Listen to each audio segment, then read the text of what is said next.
Ahoj, já jsem Martin. Ahoj, já jsem Niky. A jsme Moonovi na tripu. Niky, a kam nás dneska zavedeš? Ty seš takový jako člověk, který dokáže všechno naplánovat. Jak jsi nám to naplánovala dnes? Dneska jsem nám naplánovala výlet na Solenickou Podkou, budeme dronovat. Nás čeká teďkon pár kiláčků do kopce, tak si trošku máknem. OK. Tak jo, tak se těším teda.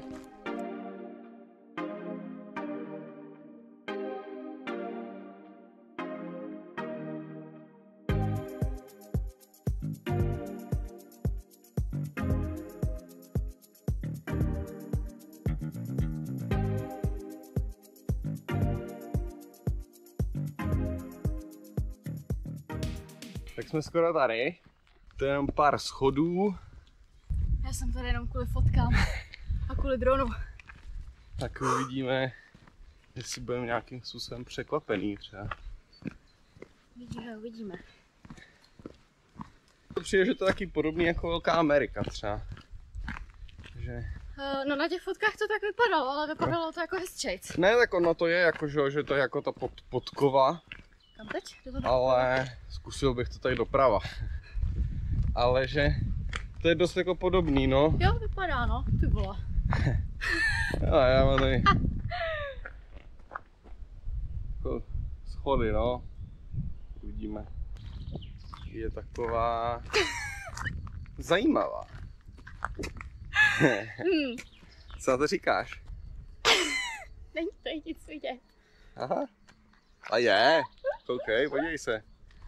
Vyhlídka nic. Vyhlídka, která se jmenuje nic. Ale můžeme zkusit poběhnout tady níž, ale tam stejně asi nic neuvidíme. Měli jsme jít tam doprava, podle mě. No tak půjdeme. Já jsem to říkala.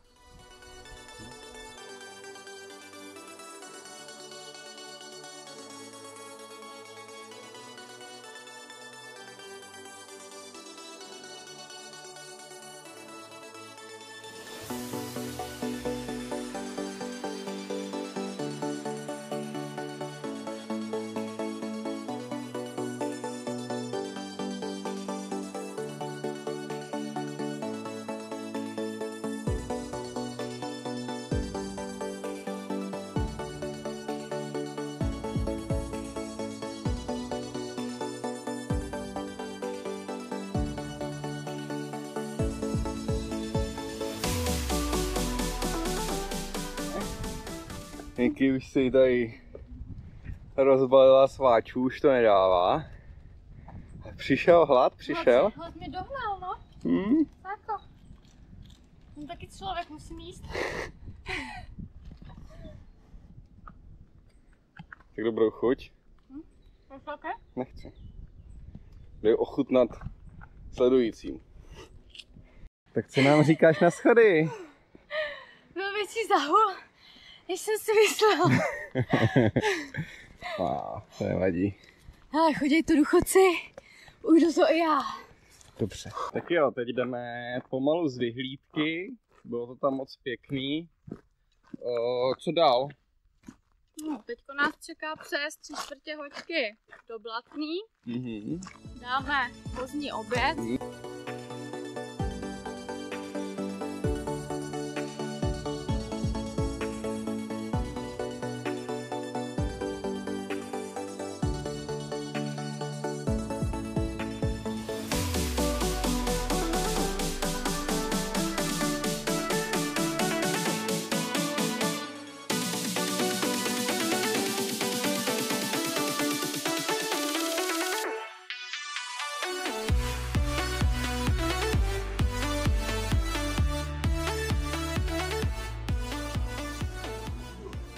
Tak co jsi vybral, táto?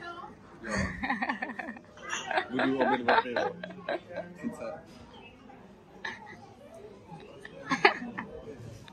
Tak na zdraví.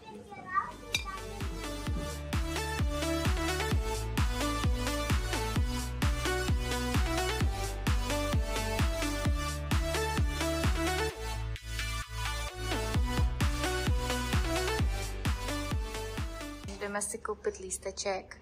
Nemusíte mít hotovost. Což je pro nás výhoda, protože my nikdy nenosíme hotovost. Takže lístek do parku si koupíte tady, hnedka u vstupu. Tak už jsme na zámku v Blatný a Niky nám tady vybrala pár věcí. Co jsi nám tady vybrala? No my sem jedeme hlavně kvůli jedné věci a to jsou daňci. A kde jsou? Nic jiného nás nezajímá. A daňci jsou tady úplně všude. Co říkáš na park? Zatím pěkný, moc jsme toho ještě nestihli projít, tak uvidíme, ale prej to je hodně velký park, tak uvidíme, jak dlouho tady strávíme. My jsme se tady nestratili, zavírají v 8, takže máme ještě dost času. Tak uvidíme.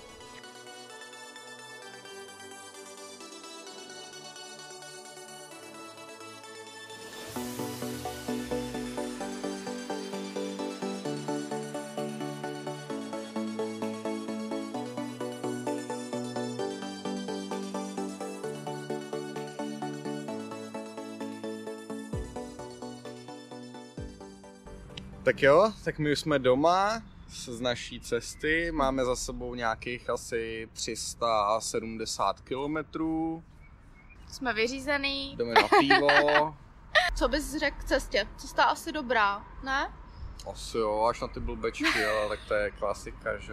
Vyráželi jsme z Pardubic, takže vlastně v Opatovicích jsme se napojili na dálnici a pak celou dobu vlastně jsme jeli po dálnici, takže cesta tam byla celkem hezká, jelo se dobře, byli jsme tam plus minus tak za 2 hodinky u Podkovy, takže to bylo taky za mě dobrý. A pak 3/4 hoďky do té Blatný, takže cesta jako v pohodě. No a první část výletu, takže jak bychom zhodnotili turistiku? Za mě Výšlap super, na Podkovu. Vybereš dobré boty k tomu. Tak Já mám sedřenou patu. Boty a ponožky, to je nejdůležitější.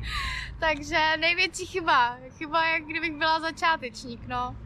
Trvalo to tak kolik? Půl hoďky, 40 minut nahoru, půl hoďky zpátky, no a byla to taková lehčí turistika, něco málo do kopečka, občas nějaký prudkej schod. No a jinak výhled super, s dronem jsme taky chvíli zalítali, takže za mě taky pecka. Danice parádní. No, Blatná nesklamala. Tak děkujeme za shlídnutí videa. Nezapomeňte dát like a odběr. Hoďte nám do komentáře, co se vám třeba nejvíc líbilo a nějaký tip, kam bychom měli třeba příště vyrazit na výlet, co byste chtěli vidět a my se budeme těšit u příštího videa. Tak děkujeme. Čau, Bello. Čau. A jsme Moonovi na tripu. Jo. A jsme Moonovi na tripu. A co jako? Tam mám říkat. Ty jsi Nikola. No? To tam můžeme Ano, já říct. jsem Nikola. Tak dneska se vydáme... Teď já?